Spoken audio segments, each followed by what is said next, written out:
ಈಗ ಸಾಲದಕ್ಕೆ ಮುಂದೆ ಹೋಗಿ ನಾವು ದೇಸಾಯಿ ಆಯೋಗವನ್ನು ನೇಮಕ ಮಾಡಿದ್ದೇವೆ. ಅದೊಂದು ಇಂಡಿಪೆಂಡೆಂಟ್ ಕಮಿಷನ್, ಸ್ವಾಯತ್ತ ಆಯೋಗ, ಸಂಪೂರ್ಣ ತನಿಖೆ ಮಾಡಲಿ. ಯಾರು ತಪ್ಪು ಮಾಡಿದರೆ ಅವ್ರದ್ದೆಲ್ಲ ಶಿಕ್ಷೆ ಆಗಲಿ. ಇವ್ರದ್ದು ಎಲ್ಲ ಇವರು ಏನೇನು ಮಾಡಿದ್ದಾರೆ ಮೈಸೂರಿನಲ್ಲಿ ಎಲ್ಲ ಹೊರಗಡೆ ಬರುತ್ತೆ. ನಿಮಗೆ ನಾನು ಒಂದು ನಿಮಿಷ ಕೊಡ್ತೇನೆ. ಇಲ್ಲಿ ಬಿ ಜೆ ಪಿನವರೇ, ಕುಮಾರಸ್ವಾಮಿಯವರ ಕುಟುಂಬದವರು ಮೈಸೂರಿನಲ್ಲಿ ಎಲ್ಲೆಲ್ಲಿ ಸೈಟ್ಗಳನ್ನು ಪಡ್ಕೊಂಡಿದ್ದಾರೆ ಅಂತ ಪೇಪರಲ್ಲಿ ಪೇಯ್ಡ್ ಅಡ್ವರ್ಟೈಸ್ಮೆಂಟೇ ಕೊಟ್ಟಿದ್ದರು ಬಿ ಜೆ ಪಿನವರು. ಕಾಪಿ ನಿಮ್ಮ ಹತ್ರ ಇಲ್ಲ ಅಂದರೆ ನಾನು ಕೊಡ್ತೇನೆ ತಮಗೆ. ನ್ಯೂಸ್ ಪೇಪರಲ್ಲಿ ಅಡ್ವರ್ಟೈಸ್ಮೆಂಟ್ ಕೊಟ್ಟಿದ್ದರು, ಬಿ ಜೆ ಪಿನವ್ರು ಕೊಟ್ಟಿದ್ದು ಕುಮಾರಸ್ವಾಮಿಯವರ ಕುಟುಂಬದಲ್ಲಿ ಎಷ್ಟು ಸೈಟ್ಗಳಿದ್ದಾವೆ ಅಂತೇಳಿ ಅಂತ. ಇವಾಗ ಅದೇ ಬಿ ಜೆ ಪಿಯವರು ಅವರು ಸೇರ್ಕೋತಾರೆ ಅಂತ ಹೇಳಿದರೆ ಇದು ಅವರಿಗೆ ರಾಜಕೀಯ ಅನುಕೂಲ ಸಿಂಧು ರಾಜಕಾರಣ ಬಿಟ್ಟರೆ ಅವರಿಗೆ ಸತ್ಯದ ಬಗ್ಗೆ ಯಾವುದೂ ಕೂಡ ಆಸಕ್ತಿ ಇಲ್ಲ. ನಾವು ತನಿಖಾ ಆಯೋಗವನ್ನು ನೇಮಕ ಮಾಡಿದ್ದೇವೆ. ಅದನ್ನು ನಾವು ತನಿಖೆ ಮಾಡಲಿ. ಯಾರ್ದು ತಪ್ಪಿದರೆ ಅವ್ರಿಗೆ ತಪ್ಪಿಗೆ ತಕ್ಕ ಹಾಗೆ ಅವ್ರಿಗೆ ಶಿಕ್ಷೆ ಆಗುತ್ತೆ. ಅದ್ರ ವಿಷಯದಲ್ಲಿ ಯಾವುದೂ ಕೂಡ ಮುಚ್ಚುಮರೆ ನಮ್ಮ ಕಡೆಯಿಂದ ಇಲ್ಲ. ಬೇಕಾದರೆ ತಪ್ಪಾಗಿದ್ದರೆ ಕೋರ್ಟಿಗೂ ಹಾಕಲಿ, ಯಾರಾದರೂ ಕೂಡ ಕೋರ್ಟಲ್ಲೂ ಕೂಡ ಎನ್ಕ್ವೈರಿ ಆಗಲಿ. ನಾವು ತಯಾರಿದ್ದೇವೆ.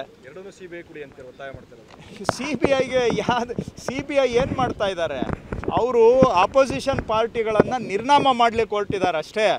ಯಾವ ಸಿ ಬಿ ಐ ಈಗ ಬೆಂಗಳೂರಿನಲ್ಲಿ ಬಡ ಬ್ರಾಹ್ಮಣರು ಇಟ್ಟಿದ್ದಂತಹ ದುಡ್ಡು ಆ ಗುರು ಸಾರ್ವಭೌಮ ಬ್ಯಾಂಕ್ದು ಅಂತ ನಾವು ಸಿ ಬಿ ಐಗೆ ಕೊಟ್ಟಿದ್ದೀವಿ. ಇಲ್ಲಿವರೆಗೂ ಒಬ್ಬ ಅದರಲ್ಲಿ ಡಿಪಾಸಿಟ್ ಇಟ್ಟಿದ್ದಂಥ ಒಬ್ಬ ಬಡ ಬ್ರಾಹ್ಮಣನಿಗೆ ನ್ಯಾಯ ಕೊಡೋಕ್ಕೆ ಸಿ ಬಿ ಐ ಕೈಲಿ ಆಗಿಲ್ಲ. ಅವ್ರು ಯಾವುದ್ರಲ್ಲಿ ಆಸಕ್ತಿ ಇದೆ ಸಿ ಬಿ ಐಗೆ, ಇಡಿಗೆ ಅಂತೇಳಿದರೆ ಆಪೋಸಿಷನ್ ಲೀಡ್ರ್ಗಳನ್ನು ಎತ್ತಿ ಒಳಗಾಕೋದಕ್ಕೆ ಮಾತ್ರ ಅವ್ರಿಗೆ ಇಂಟ್ರೆಸ್ಟ್ ಇದೆ. ಬಿಟ್ಟರೆ ಯಾವ ಪ್ರಕರಣದಲ್ಲೂ ನ್ಯಾಯ ಸತ್ಯ ಅವರಿಗೆ ಬೇಕಾಗಿಲ್ಲ. ನ್ಯಾಯನೂ ಬೇಕಾಗಿಲ್ಲ, ಅನ್ಯಾಯ ಕವರ್ ಮಾಡ್ತಾರೆ. ಈಗ ಅವರು ಎನ್ಫೋರ್ಸ್ಮೆಂಟ್ ಡೈರೆಕ್ಟರೇಟ್ ಇಡಿನವ್ರು ಏನು ಮಾಡ್ತಾ ಇದ್ದಾರೆ, ಅವರು ನಮ್ಮ ಕೆಲವು ಅಧಿಕಾರಿಗಳನ್ನು ಬಲವಂತ ಮಾಡಿ ನೀನು ಸಿ ಎಮ್ ವಿರುದ್ಧ ಸ್ಟೇಟ್ಮೆಂಟ್ ಮಾಡಬೇಕು, ಮಾಡಿದರೆ ನೀನು ಏನು ತಪ್ಪು ಮಾಡಿದರೂ ನಿನಗೆ ನಾವು ರಕ್ಷಣೆ ಕೊಡ್ತೀವಿ.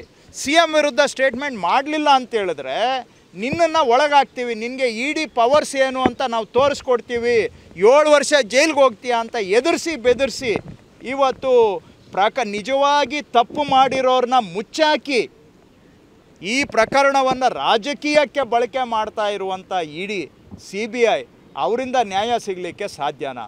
ಅವ್ರಿಗಿಂತ ನಮ್ಮ ಸ್ಟೇಟು ಈಗ ನಾವೇನು ಇಂಡಿಪೆಂಡೆಂಟ್ ಆಯೋಗವನ್ನು ರಚನೆ ಮಾಡಿದ್ದೇವೆ ಮೈಸೂರಿನಲ್ಲಿ ಇಂದಿನಿಂದ ಆಗಿರುವಂತಹ ಕಳೆದ 15 ವರ್ಷದ ಹಗರಣಗಳನ್ನು ತನಿಖೆ ಮಾಡಲಿಕ್ಕೆ.